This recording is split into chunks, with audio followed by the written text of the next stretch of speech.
Assalamualaikum warahmatullahi wabarakatuh. Balik lagi di pembelajaran sejarah Indonesia. Hari ini kita masih mempelajari materi mengenai Sumpah Pemuda, yaitu tonggak persatuan dan kesatuan. Di sini Ibu ingin menyimpulkan tentang federasi dan front Sawo Matang. Sebelumnya, ada yang tahu apa itu federasi? Federasi yaitu suatu perjanjian. Nah, jadi di sini adanya kaum muda terpelajar yang belum merasa puas dengan perkembangan organisasi pergerakan. Nah, karena apa? Karena banyaknya organisasi yang belum bersatu.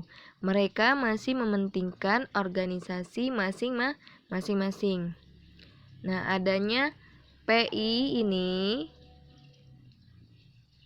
membuat kaum muda dan para tokoh lainnya terinspirasi untuk bersemangat mewujudkan persatuan. Nah, salah satu tokoh yang merasakan ketidakpuasan dengan keadaan dan perkembangan organisasi yaitu Insinyur Soekarno. Di sini ia ingin sekali membentuk wadah yang merupakan gabungan dari berbagai organisasi. Nah, di sini pada tahun 1926 dan awal tahun 1927 itu PKI dengan ambisinya melakukan gerakan sendiri untuk melawan kekuasaan Belanda yang kemudian akhirnya dapat dihancurkan oleh Belanda. Kemudian dengan kondisi pada saat itu, kondisi politiknya diwarnai dengan sikap keras dan kejam oleh pemerintah kolonial. Nah, disitulah salah satu peristiwa yang membuat pemuda terpelajar dan para tokoh bersemangat untuk melakukan membentuk kekuatan yang kemudian Insinyur Soekarno mendesak para pemimpin organisasi untuk membentuk sebuah federasi atau perjanjian antar partai untuk menghadapi diskriminasi kelompok kulit putih. Nah, untuk penjelasan yang lebih lengkap lagi bisa kalian lihat video yang diberikan oleh teman-teman kalian berikut. Organisasi pergerakan nasional banyak sekali bermunculan pada sekitar tahun 1920. Organisasi pergerakan tersebut memiliki ideologi dan latar belakang yang berbeda-beda, namun tetap sama satu tujuan, yakni perjuangan kemerdekaan Indonesia. Sayangnya, organisasi-organisasi pergerakan nasional sebelum tahun 1927 masih bergerak secara terpisah, dan belum ada wadah yang menjadi persatuan antar organisasi pergerakan nasional tersebut. Dalam buku Demi Bangsaku, Pertentangan Bung Karno dan Bung Hatta tahun 2003, karya Wawan Tunggul Alam, gagasan tentang sebuah federasi yang menaungi persatuan organisasi pergerakan nasional, tercipta dari pemikiran Soekarno-Hatta dan Sukiman-Hatta. Pada mulanya, menyampaikan gagasan tentang perlunya Front Sawo Matang atau Federasi Organisasi Kebangsaan untuk melawan Front Putih atau pemerintah kolonial Belanda. Soekarno sependapat dengan Hatta. Ia mengembangkan Front Sawo Matang sebagai asas propaganda PNI. Maka, federasi dibuat longgar dan tidak lebur. Insinyur Soekarno segera menemui beberapa pemimpin organisasi untuk membahas ide persatuan melalui sebuah federasi. Ada pemikiran bahwa organisasi baru hasil federasi itu akan diberi nama Persatuan Rakyat Indonesia, Sadirman AM 1996. Untuk membahas secara resmi tentang ide federasi, maka pada tanggal 17 sampai 18 Desember 1927 diadakan rapat di Bandung. Hadir dalam rapat itu antara lain perwakilan dari BU, PNI, PSI, PPKI, dan beberapa organisasi pemuda seperti Sumatera Nenbon, Kaum Betawi, Pasundan, dan kelompok studi Indonesia. Mereka sepakat mendirikan sebuah federasi yang diberi nama Permufakatan Perhimpunan-Perhimpunan Politik Kebangsaan Indonesia atau PPPKI. Dan terbentuk kepengurusan PPPKI yaitu Dewan Penasihat, Insinyur Soekarno dan Dr. Sukiman, Ketua Iskak Cokro Adi Suryo, dan Sekretaris Merangkap Bendahara yaitu Dr. Samsi. Tujuan dari PPPKI adalah 1. Mencegah perselisihan antar partai dan organisasi. 2.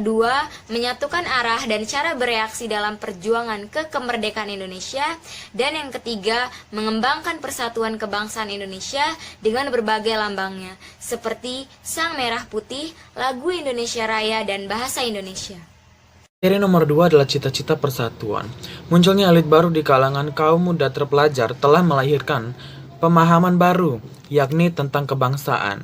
Kalangan elit baru itu lebih cenderung pekerjaan sebagai guru, penerjemah, dokter, pengacara, dan wartawan, agar dapat memberikan perlindungan dan advokasi kepada rakyat. 7 tahun setelah didirikan Budi Utomo, pemuda Indonesia mulai bangkit, meskipun dalam loyalitas kedaerahan. Seperti telah disinggung di depan bahwa pada tahun 1915 telah lahir organisasi pemuda yang pertama, yaitu Trikoro Darmo.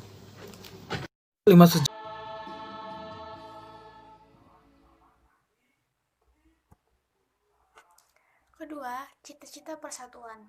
Munculnya elit baru di kalangan kaum muda terpelajar telah melahirkan pemahaman baru, yakni tentang kebangsaan. Kalangan elit baru itu lebih cenderung memilih pekerja sebagai guru, penerjemah, dokter, pengacara, dan wartawan, agar dapat memberikan perlindungan dan advokasi kepada rakyat.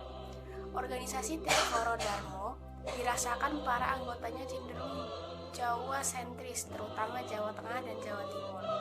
Oleh karena itu, dalam kongresnya di Solo pada 12 Juli 1918, nama Trikoro Darmo diganti menjadi Jong Java yang menjadi Jawa Muda. Harapannya masyarakat dan komunitas Sunda di Jawa Barat dan kaum Betawi bisa bergabung dengan Jong Java. Tahun 1924, bahwa anggota Jong Java itu dibagi dalam 2 kelompok. Kelompok pertama, anggota yang berusia di bawah 18 tahun tidak boleh berpolitik, dan kelompok 2, anggota yang berusia 18 tahun ke atas, diizinkan untuk ikut dalam gerakan politik. Berkembangnya organisasi Jong Java ini telah mendorong munculnya organisasi pemuda di berbagai daerah. Misalnya pada tanggal 9 Desember 1945, berdiri organisasi pemuda Jong Sumatran Bon. Organisasi ini didirikan oleh para pelajar dan pemuda Sumatera yang ada di Jakarta. Contohnya, antara lain Muhammad Hatta, Muhammad Yamin. Tujuannya untuk mempererat tali saudara dan persatuan antara pelajar dari Sumatera. Pada tanggal 15 November 1925 dilaksanakan pertemuan organisasi-organisasi pemuda. Hadir dalam pertemuan itu antara lain perwakilan dari Jong Java, Jong Sumatera Bon, Jong Ambon, Jong Delebes, dan lain-lain. Dalam pertemuan ini antara lain dibahas tentang rancangan Kongres Pemuda. Assalamualaikum warahmatullahi wabarakatuh. Saya akan menjelaskan materi tentang satu nusa, satu bangsa, dan satu bahasa. Sumpah Pemuda mempunyai makna yang penting bagi bangsa Indonesia. Wilayah Indonesia yang terdiri dari beribu-ribu pulau merupakan satu kesatuan wilayah. Setiap warga negara di Indonesia harus mengakui bahwa tanah artinya adalah satu, tanah air Indonesia. Negara Indonesia dihuni oleh berbagai suku bangsa. Ada suku Batak, Mandailang, Nias, Betawi, Baduy, Minangkabau, Bugis, Toraja, dan banyak lagi. Meskipun berbeda suku bangsa, rakyat Indonesia merasa bersatu sebagai satu bangsa, yaitu bangsa Indonesia. Masyarakat berbagai suku itu mempunyai bahasa daerah masing-masing. Namun, saat mereka berbicara antar suku bangsa, mereka menggunakan bahasa Indonesia.